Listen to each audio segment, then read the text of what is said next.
think we're in, man.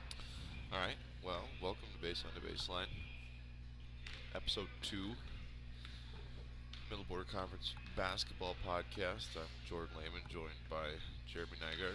How you doing, Jeremy? I am doing well. Good.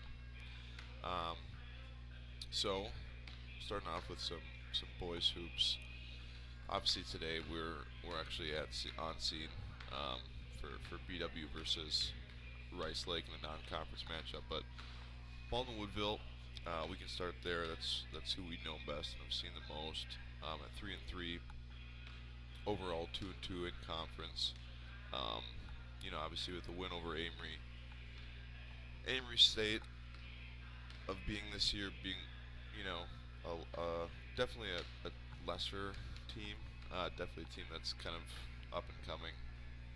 I, along with Ellsworth, without Jack Jenke, and I believe will be without Jack Jenke for a while. What I'm most curious about is, when BW gets the opportunity to play a team, or to play another team um, that is kind of a top tier, top half of the conference competitor, how that's going to go. I think they're going to get some opportunities coming up. The Somerset type teams, Osceola, Altoona. Like, what's your take on that matchup? I think BW is probably a better team overall than like the three aforementioned, but um, there's no gimmies in the conference ever, and Right. so Yeah. So I mean, what we have is a 500 team that we saw have a difficult schedule out of the gate, right? With Central and Prescott. Um, Amory, not great, like you mentioned. Ellsworth minus Janke, who's probably out at least 2 to 3 more weeks. Now we just have this stretch of non-conference games, 4 of them actually before the new year, before starting back that conference schedule with Somerset and Altoona. Um, and so I think these next 4 games, this next week, or excuse me, 3 games, Rice Lake, Edgar, and Black River Falls, is going to give them an opportunity to kind of figure who they are offensively. right, And I think we saw put up 67 against Ellsworth. Didn't seem overly efficient offensively, and then really struggled in the second half against Durand. Actually played better against the zone in the first half than they played against the man in the second half. So, um, once Janke returns, and he should be back before BW goes to Ellsworth on February 10th, um, they're just going to have kind of the stretch of games where it's going to determine if you're in the top half or if you're in the bottom half, right, right? And that's kind of um, the big thing. And I think Somerset's going to be a winnable game, but both teams are going to believe that. Altoona took one on the chin against Medford the other night, losing by 60. Um, but I think both teams are going to go into those games feeling like those are winnable games. Even Osceola, who's 1-2, only played 4 games overall. I think are going to feel like that too. So um, early on in the conference schedule, especially when you haven't played everybody, numbers or these records can be a little misleading just because 4-0 against teams that have a combined 3 wins right, is different than 4-0 against teams that have a combined 6 losses. right, You know what I mean? right, So I think like you mentioned last time, it's not about the defense; it's about the who's going to step up offensively. Sean Van's been scoring. Um, he's got a pretty unique game. He's long. Um, we haven't seen a ton like as far as outside the 3-point line shooting, but he gets a lot of his points um, on baseline jumpers, a la Mike and Bill Gleason, if you remember them back in the right. day. So there's obviously some kids that can score. It's just who do you count on? And I think we'll get to another team in the conference where we have that same question. Right. Yeah, and back to the BW bit, I think Keegan Offsey really had a statement game. One of the better games, if not the best game of his career, at home against Ellsworth, where, during the first half it was without Janke for Ellsworth, it was closer than BW probably wanted it for a while. And Keegan hit some big threes, and then throughout the second half really helped push the lead with his rebounding, um, with his scoring, put back layups, things like that. So I was happy to see that for him because he can be a dominant scorer, and he's shown that through the JV ranks and through the varsity ranks at times. But really had a nice performance But yeah, looking more towards the top half of the conference, one thing that's been super exciting to watch, just because surprises are fun, and to me it's been a surprise, has been SCC. I thought that they were definitely. I mean, I had them in the top half, but I did not see them doing what they've been doing. Obviously, they're sixth in the state right now. They're 7-0 overall, 4-0 in conference, and they've posted some impressive victories in conference. Obviously, an overtime win here at BWHS, and then also just knocked off Osceola. But going to Northwestern and getting a win is a really, really, really big win. Just overall, I know Northwestern, a team that won a ton of games last year and returned all 5 starters. Contrary to St. Croix Central, who actually knocked off Northwestern in the playoffs last year, but lost huge pieces, and Hackbarth, Hinsman, and company, along with some nice additions that maybe played a larger bench role last year that are coming up to start now. I saw Whitaker had 19 in a game. Harney has been a really nice deep threat for them, kind of a three-point sharpshooter. It's interesting, they're 7-0. What the high school kids over there are believing. This is we're bound to repeat. We got a great chance. I think a lot of the credit's got to go to Coach Seiler, as he's kind of been one of the continued coaches from last year. Obviously, Coach Hayes has done a really nice job with keeping the kids on task and obviously getting them to play well. But it's pretty exciting, to have another team in the middle border that is emerging, like with sports as displayed in the top 10, in the state performance-wise. It's kind of cool. Yeah, and one thing that I think is important to remember, like I mentioned with BW, I don't know how tough of a schedule Central's played. Right. So their conference schedule, they beat Amory at Amory. You'd expect them to win that coming into the season. They beat Ellsworth pretty easily, and I think that was either a game Janke didn't play or was injured, and I don't think he played at all. They beat Osceola at home by 14, which, if you'd have said that before the year, I think you might have said, yeah, beating Osceola by 14 at home sounds about right, based on what we thought before the season. They have 4 non-conference wins. Hayward, not great, right? 2-6. Right. Winless in the heart of the North. They have a non-conference win over Ashland. How good's Ashland? 2-6, winless, 0-5 in the heart of the North. Heart of the North aren't world leaders this year. They have then the win against us. So 3 non-conference. And the game that you're alluding to, the big win, is Northwestern. Northwestern's played 4 games this year. Lost 2, won 2, beat Cumberland pretty handily. And so Cumberland actually has their lone win over Cameron, right, who was previously undefeated in the heart of the North, or undefeated except for that game. But Cumberland's 1-3 in the heart of the North. Right. So, you'd like to look at that and say, yeah, 7-0 is great. And the Northwestern win, going to Northwestern, obviously that's a resume builder. But at this point in time, having Northwestern only played 4 games, how good is Northwestern? Right, and they played football until quite a bit later than St. Croix Central did. Right. So. And so then you start to look at, it's easy when you're doing coaching rankings and you're going to submit something. You say, oh, the team that went to state last year, that was a state participant, and they're 7-0, they must be one of the best teams in the state. And I think the team that we know St. Croix Central is took a significant step down from last year, despite the record. Willing to be wrong if they continue to win. They got some games coming up over the break. Stanley Boyd, don't know how good they are because they're 4-4, but they're 4-0 in the Clover Belt and 0-4 non-conference. Then they play a couple teams from the cities, Stewartville, who's 5-1, and St. Croix Prep. Again, don't know how good those teams are. It's early, but they could all look different, soon. They'll go to Prescott on January 11th. That's, to me, going to be the big one, right? But before, good for them to in what some expected to be a maybe not a down year, but a year that's not as great as last year, to start off hot. And what that does, and like you said, there's kids walking around that school feeling pretty good right now, and that I think is it's the confidence building, right? Um, that makes a huge difference. Um, just looking at some of the things they've done though, putting up 80 against Northwestern, 90. Offensively they're trying to go, but they've had games in the 50s. Osceola, Ellsworth, and the game against us, they all scored in the 50s. So it's certainly a different squad than it was last year. Right.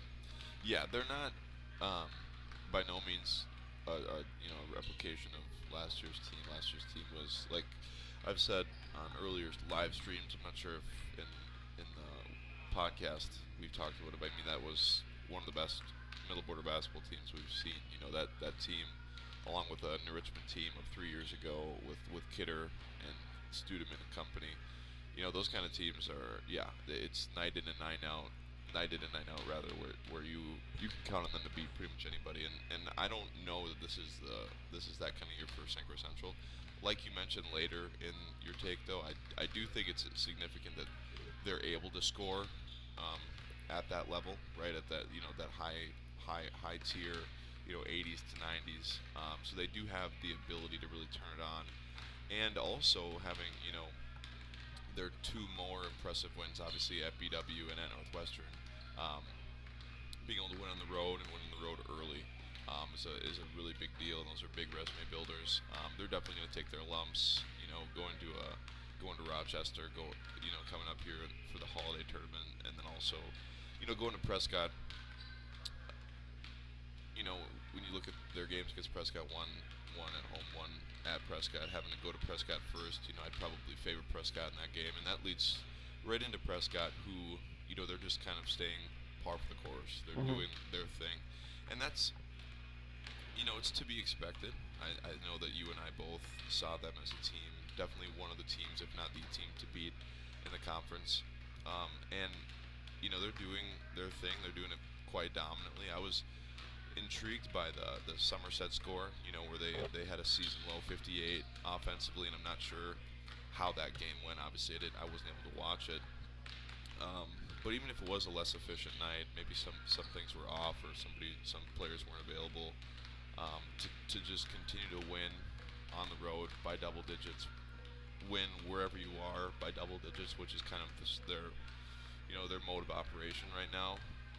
It's hard to see a game on their schedule. I'm not sure what Irondale presents. And Hastings tournament, that's a premier tournament that's hosted a lot of great teams through the years, so I'm sure Irondale is going to be a good outfit. But it's to be honest, before the season, if you would have told me that this was a year where a team could go 14-0 in conference, I would have said there's no way. Right.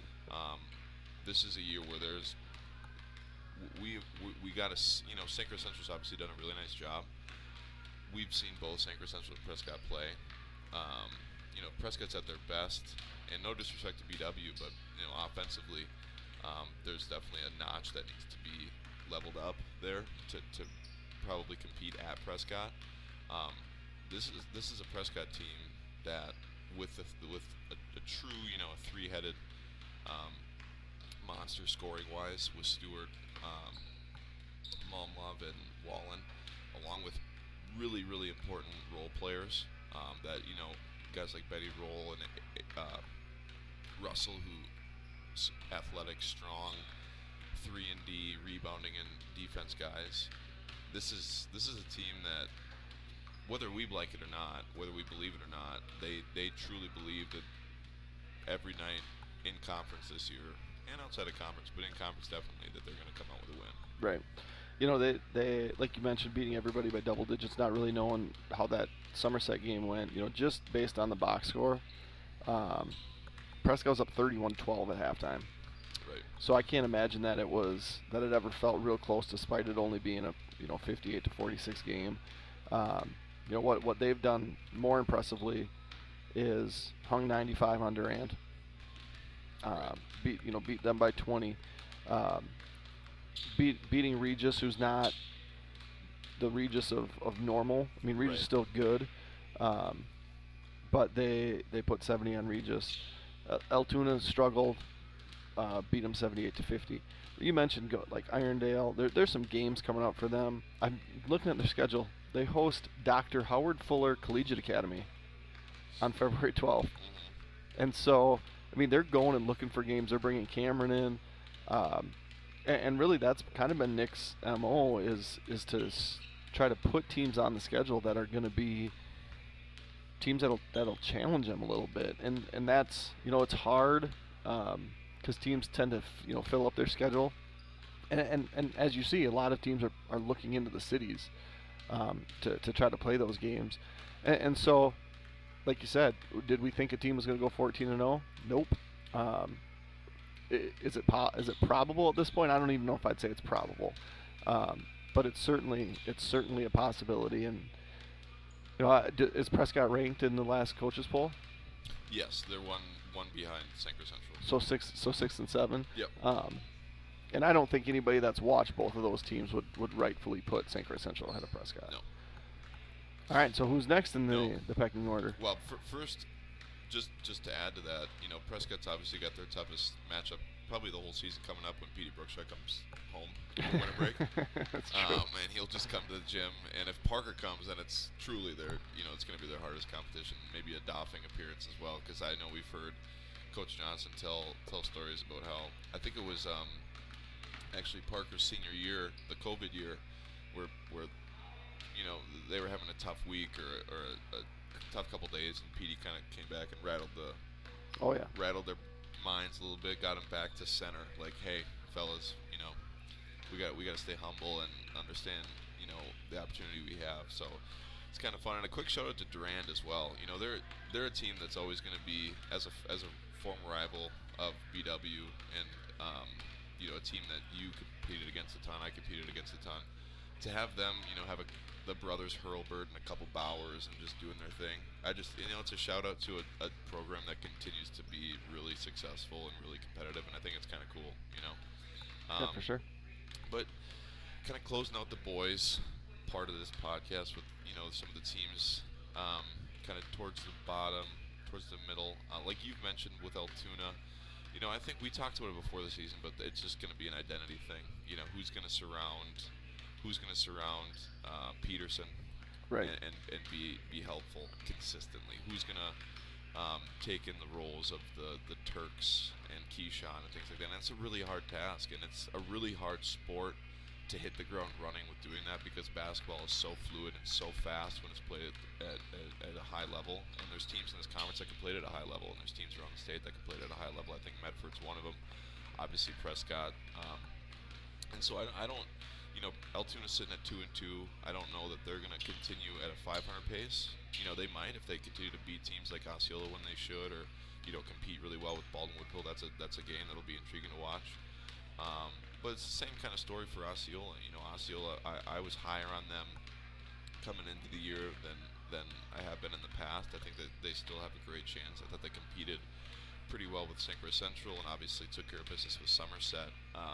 But Somerset, Osceola, Altoona, and Ellsworth's kind of an enigma right now, just because they don't have Janky, so it's hard to consider them really a product, a finished product at all.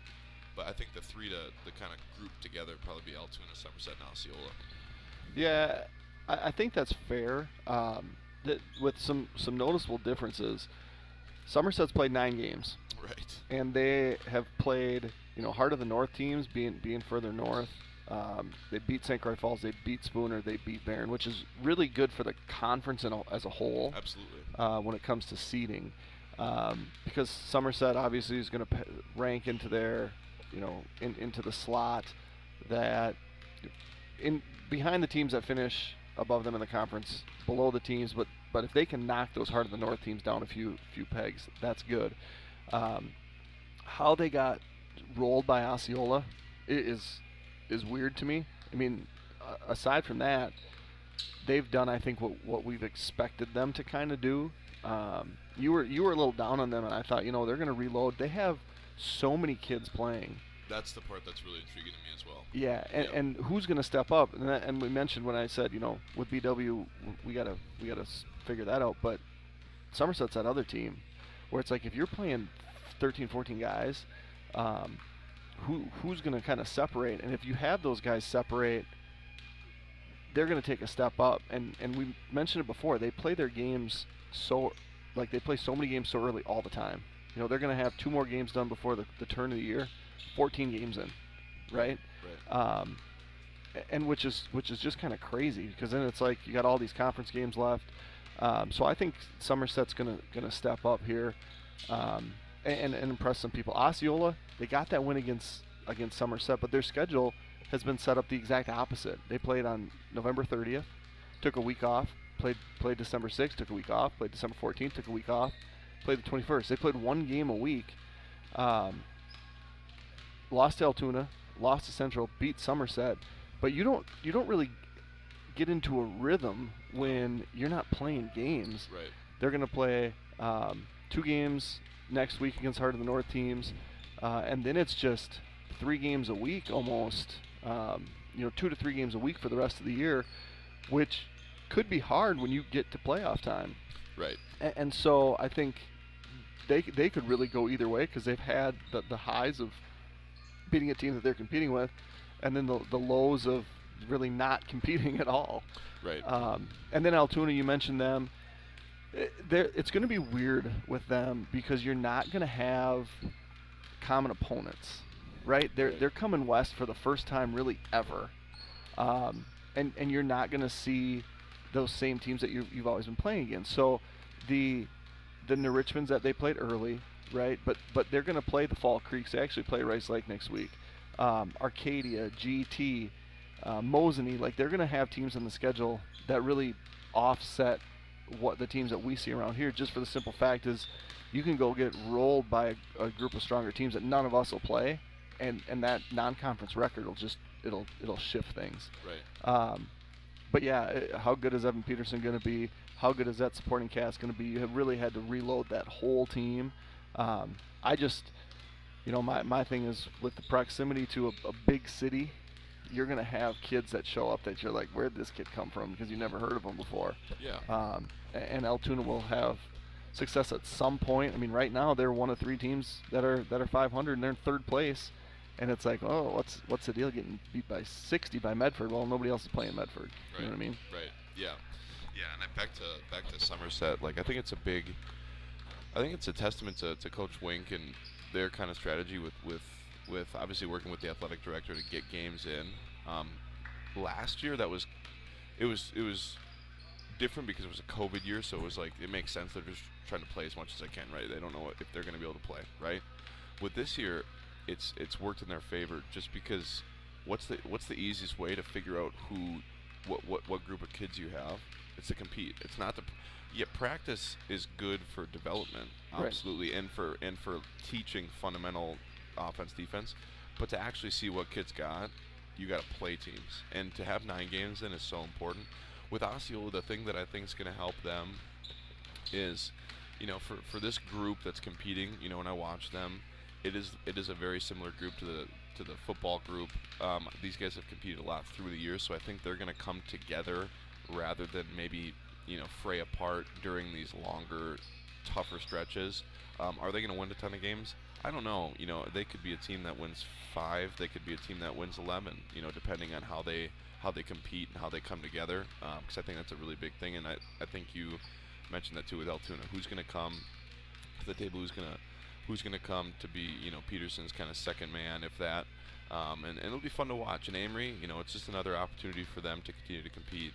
It's high school sports are not about pinning heroes and villains. It's not about kicking people when they're down. It's just having a program under Coach Sargent that we're not going to talk a lot about until maybe there's something to talk about. Right. But that Coach Sargent's saying good things in that gym every night.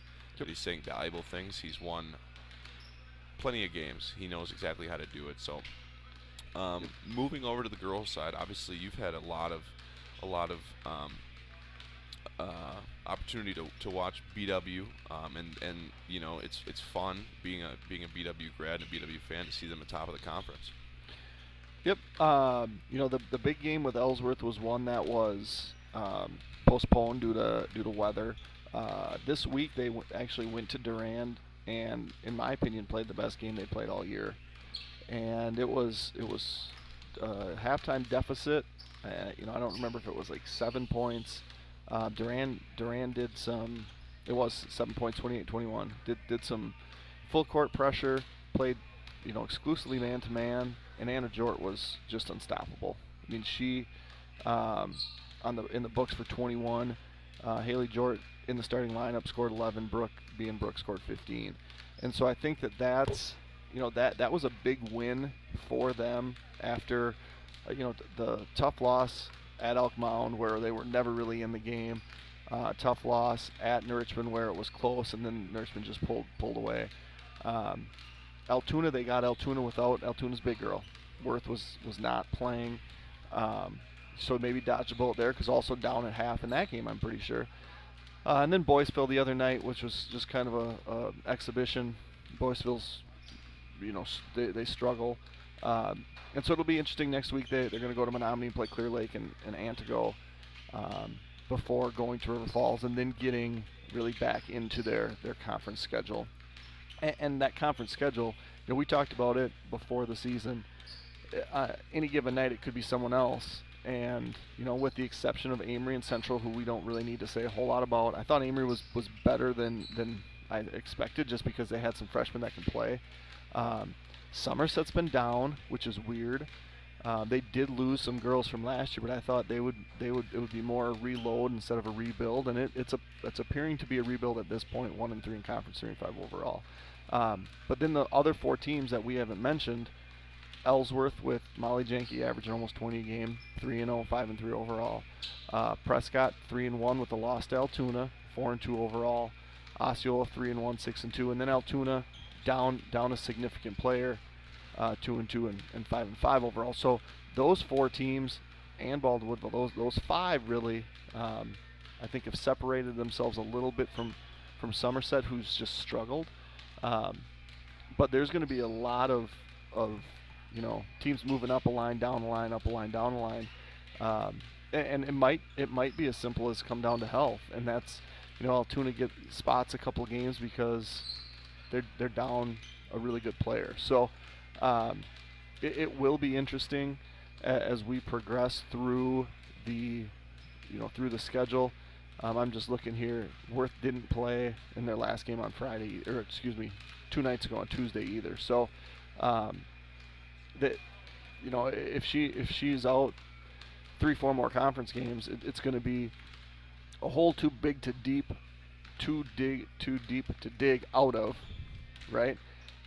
Conference schedule-wise, but one of those things that when the playoffs roll around, that's not going to matter. Right? And similar to Ellsworth boys and Jack Janke. Right. Yeah. The interesting thing to me looking at the full slate, the full conference standings, is the Somerset deal. I really, like you, was high on them. I thought they have just a combination of players that do things that's hard to replace. They have some length that's hard to produce, other than just getting that as a gift with genetics. They've got Lesha, who's I think a really one of the better competitors, one of the harder competitors in the conference. But we saw some things, when they came to BW. Was that to open the year overall? It was to open our year. They had come off a 20-point win against River Falls. Sure. We saw some things there, just with maybe some composure things with them that can derail really talented teams, because you don't play well when you're not under control. And if they have that kind of situation arising more often, that's only gonna snowball, and that's not a good thing. I think that they're talented enough, though. I know that they're talented enough in the sense that we've seen them play quite a bit, that if one of the top 5 teams shows up to Somerset and is not fit to compete, it's not going to go well. Right, and it should be stated here too, they went to River Falls, beat them by 20. They lost 5 straight, including 3 conference games. On Monday, went to Altoona, or hosted Altoona, beat them 59-49, got 30 from one thing says 59-49, one thing says 68-49. Heather Gatkowski's listed for 30. If that's true, that's huge. Claire Anderson's listed for 21. Now my guess is that when they entered the numbers, the 21 should have been a 12. But Heather Gatkowski scoring 30 when she was relatively non-existent here. Right, and she's a really good player, and we saw her play last year, more in a supportive role, but really fill it up.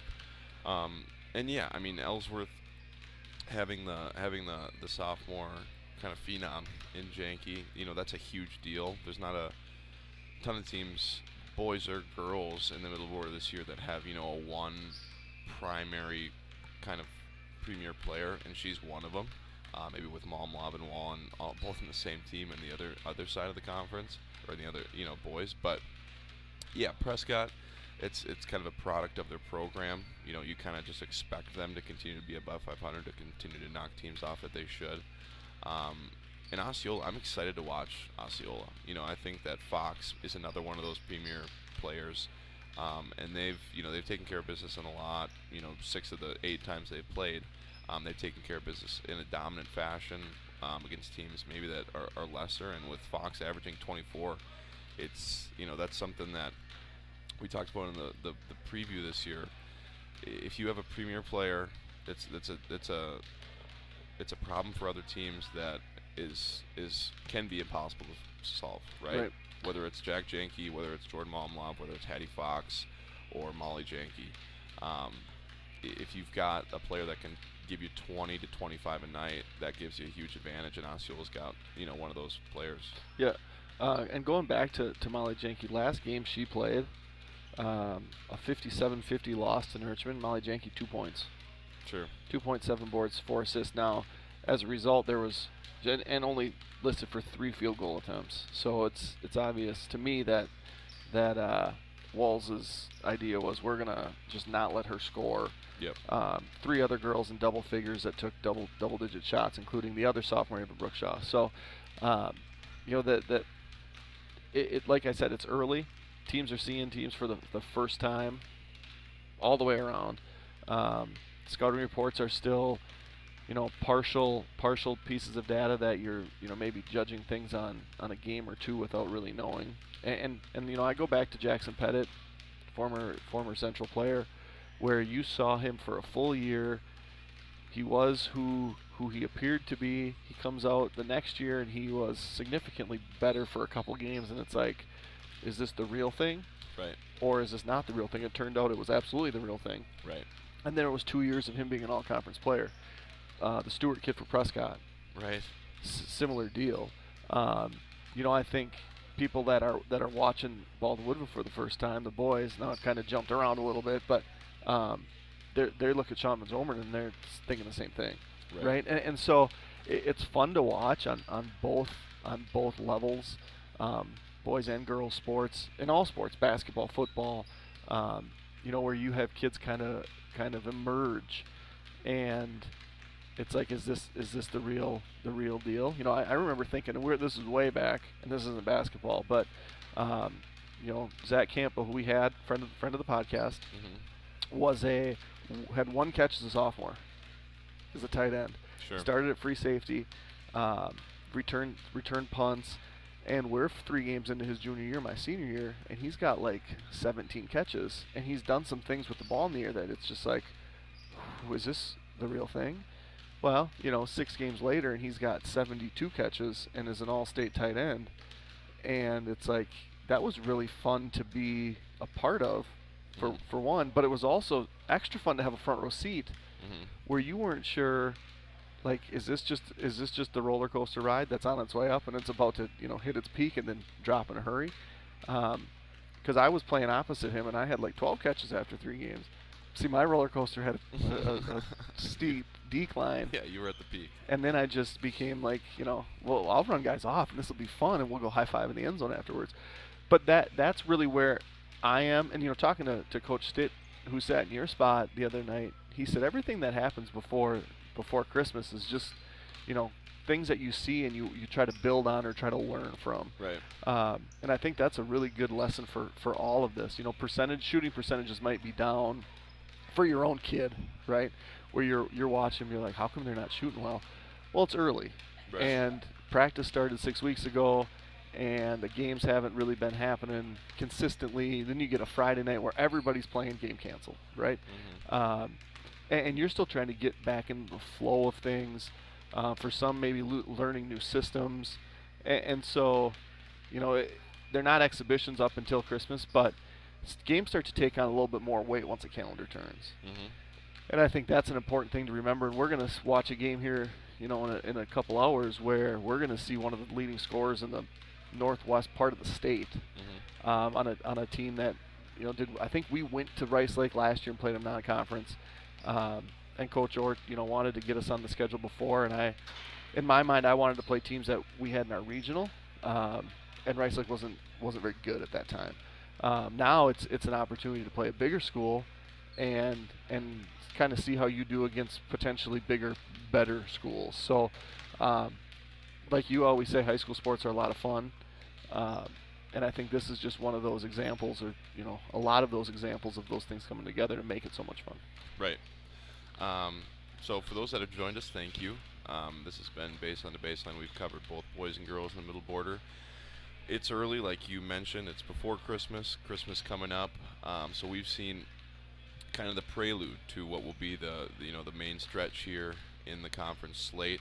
Obviously, a lot of non-conference games to be taken care of here. We'll probably be with you guys once again in a week and a half, couple weeks to see where teams have shaken up after the non-conference slate closes and that conference slate opens up once again. But thanks for joining us. Like I said, this has been Baseline to Baseline. For Jeremy Nygaard, I'm Jordan Lehman. Thanks.